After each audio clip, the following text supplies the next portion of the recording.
Living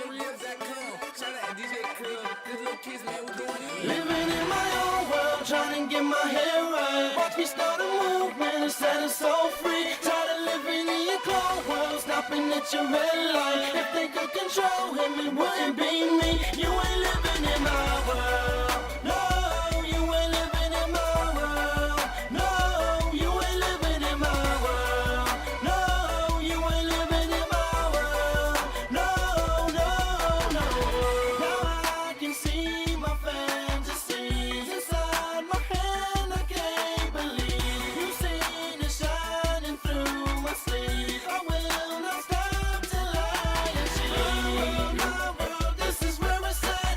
My world, Haiti on the map. Black music on the track. That's all I to the track. It is 10:02. Good morning, your man JP, Naughty Natalia. It's the JP Morning Show with Susana Baker. That means it's time for Art Talk.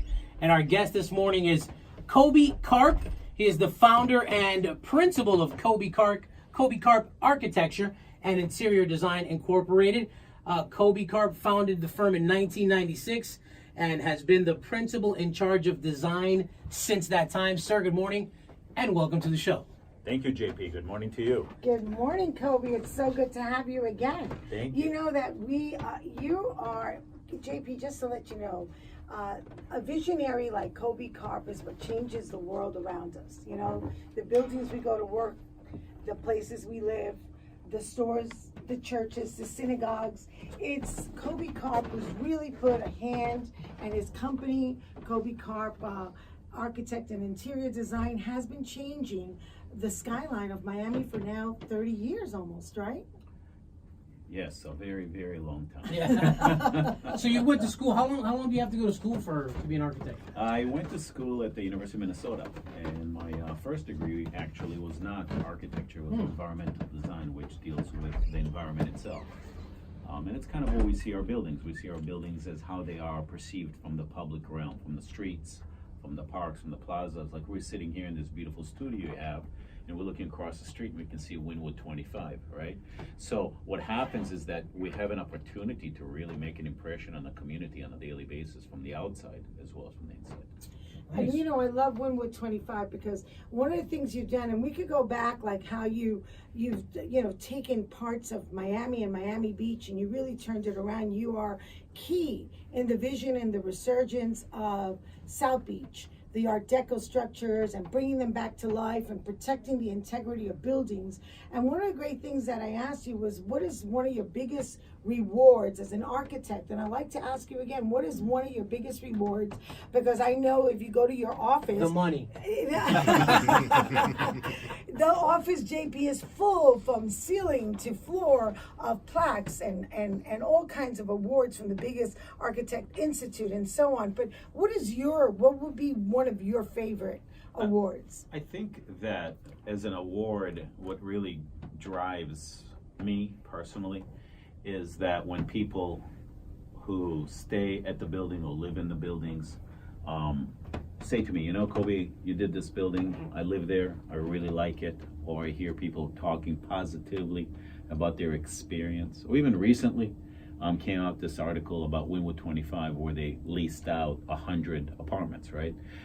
That kind of bodes well. It means that the community likes it, the people who live in there appreciate it. It's kind of like people meeting your son or your daughter and saying, you know, I really like their personality. Your baby's not ugly. Your baby is nice inside. Yes. Might be ugly. I love your baby. You know, it's subjective. Yes. You know, what some people like, other people do not like. Right. But generally speaking, if people appreciate the character and the soul of the building and the environment we create, that is really what we can capture. That's really what we're focused on. And you know, something that you're doing also is like you're going to all different neighborhoods. One of the great things about Wynwood is you started affordable housing way before the buzz of Wynwood took place. If you go through I-95, JP, you could see the Romero Brito, because I know this station collects a lot of Romero Brito. You'll see this woman just, you know, a big sculpture of Romero Brito on a building that you did, Pinnacle. Yeah, that is the Pinnacle housing, and people call it affordable housing, but it's really designed as a lifestyle market rate rental.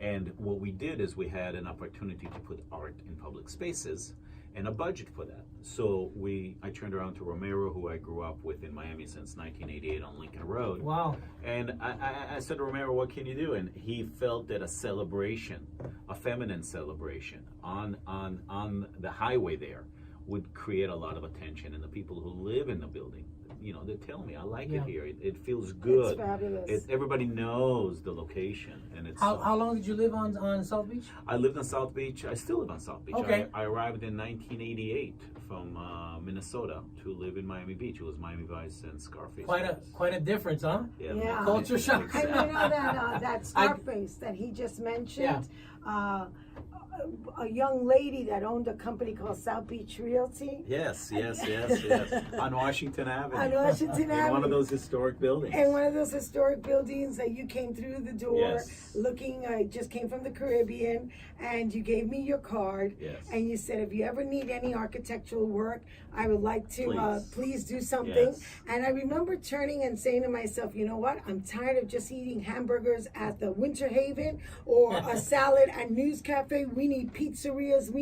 And I went out to you and you did blueprints, architectural plans, and we sent it to all kinds of Haagen-Dazs, TCBY, Cazzoli Pizza, on, and the rest was history. Wow. Ocean Drive changed overnight, and one of the people that also picked up a magazine that Tony Goldman had done with Bruce Weber with Eileen Ford models, that when Gianni Versace got that Italian Vogue swimwear, he couldn't believe that beach existed in the United States, took his plane, and he bought, and the rest was also history. And I remember that change because I grew up on the beach. I went to Beach High and Nautilus, and so I used to live blocks from Lincoln Road and Ocean Drive and all that stuff. So now, it's a different world now. It's a whole different world. I have to tell you, I have a 17-year-old son, goes to Miami Beach High School. That's where I graduated. School. Yeah. Great institution, great teachers. Yep. Yeah. Great school, and it's so nice. Go High Tides! Amen. I have to tell you, JP, one of the things about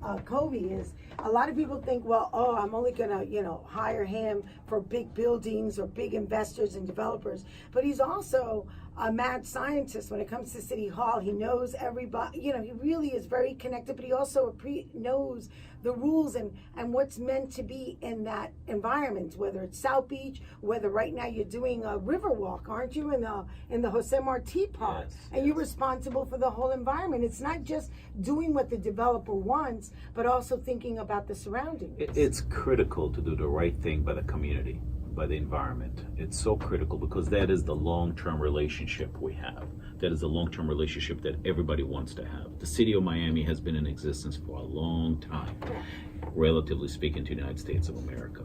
But this is the only subtropical weather in the lower 48, and Miami will only continue to grow in the next quarter of a century in a very nice fashion. Absolutely. So, are you living in a Kobi Karp building? I am not, but if Kobe would like to give me Absolutely. We can arrange that, JP. move me into an apartment for the weekend. You got a It'd be an backpack. honor. Yes, thank you for the backpack with the goodies. We're Thank going I to love be it. giving some of them to inner city schools also, right? Absolutely. Delivering. Tell the people about the you interviewed him, right? And you haven't used in a magazine. Yeah, an article. One of the great things about ArtTalk with Susana Baker is that I've been also doing journalism. So Venue Magazine, a shout out to Venue, it's nationally distributed, and I've been writing for them for 4 years, and I was honored by sitting with this young man over here, Kobi Karp, and his friend Romero Brito, which we're going to bring to the station in the near future. And we did a beautiful article. I've gotten so many compliments because you really were one in the forefront of having public art. Every single building of yours, inside as well as outside, a certain percentage is contributed to the arts. Absolutely. It has to, because that is part of the culture and the environment that we live in. And that's what people really, really desire. Yeah, and so now, what are you planning to do with? And do you choose the different arts? Because I know you were doing something on 54th Street for Little Haiti. Yes. You reached out to Haitian artists in the community. Yes. The art and the culture and the environment has to be specific to the region, right? So, for example, right now, we are looking at as you mentioned, the little Haiti district, right? Where we're looking to capture the art and the environment, but not only as a Haitian, but how it became Miami American Haitian, Right. and how it relates to the community. Because there's so many different groups and communities within the Haitian that can be explored, and you can do it in a two-dimensional way, you can do it in a three-dimensional way, you can do it in color, and you can do it in very unique, cutting-edge designs that then the whole world gets to see and enjoy. And that's what it's all about, is how do we bring this platform that we have, which is multicultural, multinational, in Miami, and present it to the world. And that kind of a fabric and content is really the most important thing that we can put out to the world that everybody is looking at today. Absolutely. Kobi, where can people contact you, see your stuff?